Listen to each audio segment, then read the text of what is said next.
Cycle চালিয়ে school যাচ্ছিলাম। হঠাৎ করে একটু ভ্যাজ দেখানোর জন্য হাত ছেড়ে দিয়ে সাইকেল চালাতে শুরু করলাম।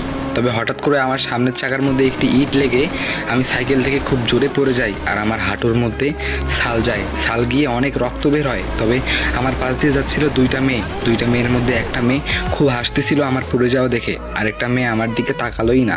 তবে যেই মেয়েটি হাসতেছিল তার দিকে তাকিয়ে আমার খুব রাগ হলো। কিন্তু আরেকটা জিনিস খুব মনে হচ্ছে, কি ব্যাপার, একটা মেয়ে এত হাসতেছে আর একটা মেয়ে আমার দিক তাকালোই না। এরপরে দুইটা লোক যাচ্ছিল, তারপরে বলে যে বাবা তাড়াতাড়ি ওঠো, তোমার হাঁটু দিয়ে তো অনেক রক্ত বেরাচ্ছে, তুমি আজকে স্কুলে না গিয়ে বাসায় যাও, কারণ যদি বেশি রক্ত বের হয়ে যায় তাহলে তোমার শরীরের অনেক ক্ষতি হতে পারে। তারপরে আমি আঙ্কেল দুটোর কথা শুনলাম, তারপরে আমি বাসায় চলে গেলাম। বাসায় চলে যেতে মা খ্যাচখ্যাচ করে উঠলো, কি ব্যাপার, তুই বাসায় কেন আসলি স্কুলে না গিয়ে? আমি বললাম যে মা, আমি সাইকেল থেকে পিছলে পড়ে গিয়েছি আর আমার হাঁটুর মধ্যে খুব ছাল গিয়েছে, দেখো অনেক রক্ত বেরাচ্ছে। তখন আমার মা বললো, কিভাবে সাইকেল চালাস? আসলে মাকে তো বলতে পারবো না যে আমি হাত ছেড়ে দিয়ে সাইকেল চালিয়েছিলাম। তারপরে আমার মা হাঁটুটা পরিষ্কার করে দিয়ে হাঁটুর মধ্যে ব্যান্ডেজ করে দিল। এরপরে আমি 3 দিন স্কুলে যাইনি। 3 দিন পর যখন আবার সাইকেল নিয়ে যাচ্ছিলাম স্কুল, তখন আবার দেখলাম সেই দুইটা মেয়ে স্কুলে যাচ্ছে। এরকম করে প্রতিদিন দেখতাম। প্রতিদিন যখন আমি স্কুল যাইতাম তখন তাদের দুজনের সঙ্গে আমার দেখা হতো। আবার যখন আমি স্কুল থেকে বাসায় ফিরতাম তখনও তাদের দুজনের সঙ্গে দেখা হতো। তারপরে একদিন আমি প্ল্যান করলাম যে এই মেয়েটাকে আমি একদিন ফলো করব, এই মেয়েটার বাসা কোথায় আমি একদিন দেখব। তবে কোন মেয়েটি জানেন? যেই মেয়েটি আমার দিকে একবারের জন্য তাকায়নি, সেই মেয়েটির কথা বলছি। তারপরে আমি একদিন স্কুল শেষে সেই মেয়েটির পিছু নিলাম। তো সেই মেয়েটি আমার দিক বারবার তাকাচ্ছিল। যখনই মেয়েটা আমার দিক তাকায় তখন আমি অন্য মনস্ক হয়ে যাই। তারপরে আমি আবার মেয়েটার পিছু নিতে শুরু করলাম। এরপরে মেয়েটার বাড়ি পর্যন্ত চলে গেলাম। মেয়েটা বাসায় ঢুকে গেল।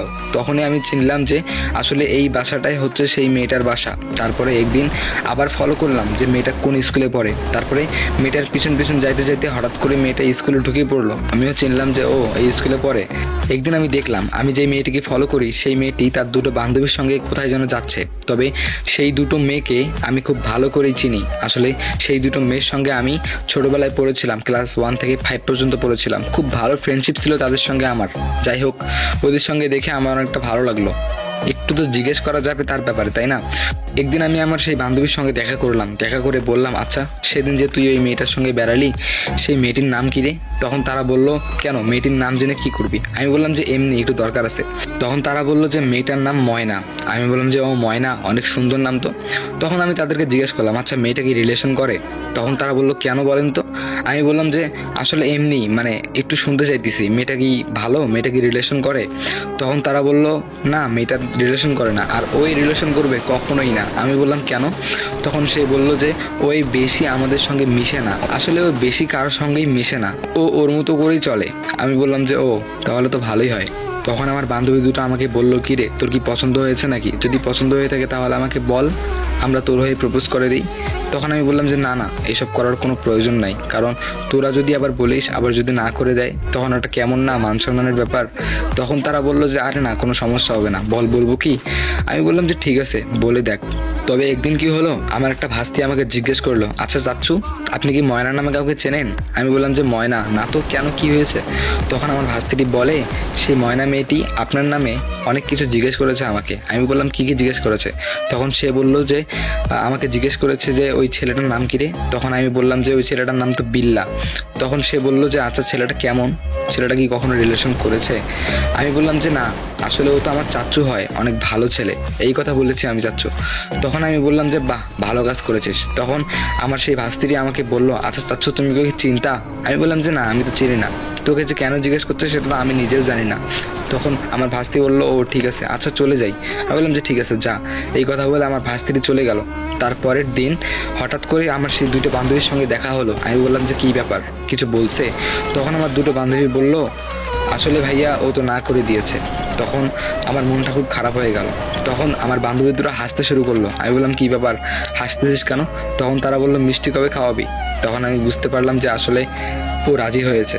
তখন আমার বান্ধবী দুটো বললো, আচ্ছা তোর নাম্বার দে। ও নাম্বার চাইছে। তখন আমি খুব তাড়াহুড়ো করে নাম্বারটা দিলাম।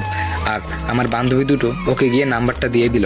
তারপর থেকে আমি সব সময় ফোনটা আমার কাছে রাখি আর বারবার ফোনের ডিসপ্লের দিকে তাকাই যে কখন একটা মিস কল আসবে, কখন একটা SMS আসবে। যেখানেই যাই না কেন সঙ্গে সবসময় আমার ফোনটা রাখি আর বারবার ফোনের ডিসপ্লের দিকে তাকাই। তবে এরকম করে 2 দিন চলে যায়, 2 দিনও আমি কোনো সারা শব্দ পাই না। তো একদিন রাতে আমি ঘুমোচ্ছিলাম, রাত 12টা বাজে, তখন দেখলাম যে 2টা মিস কল আসলো।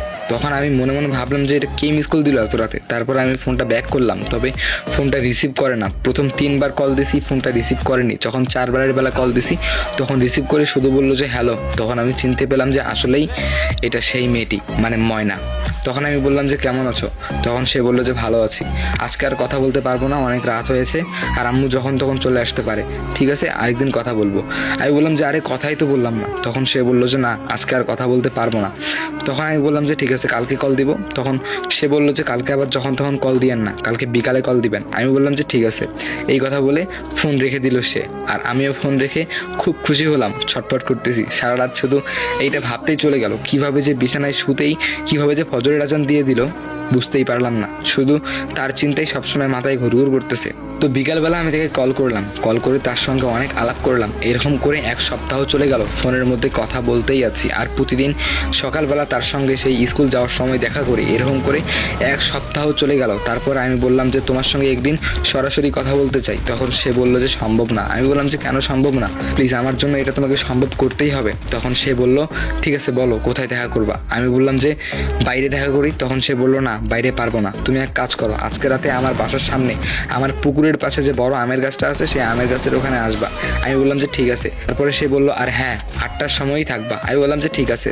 এই কথা বলে আমি তার পরের দিন সন্ধ্যে 7টার সময় সেখানে আমি উপস্থিত হয়ে যাই। উপস্থিত হয়ে আমি তার জন্য অপেক্ষা করি। অনেক মানুষ যায় কিন্তু তার কোনো দেখা মেলে না। তবে অনেকক্ষণ পরে দেখলাম একটা লাইটের আলো, লাইটটা হয়তো অনেক বড় একটা লাইট হবে।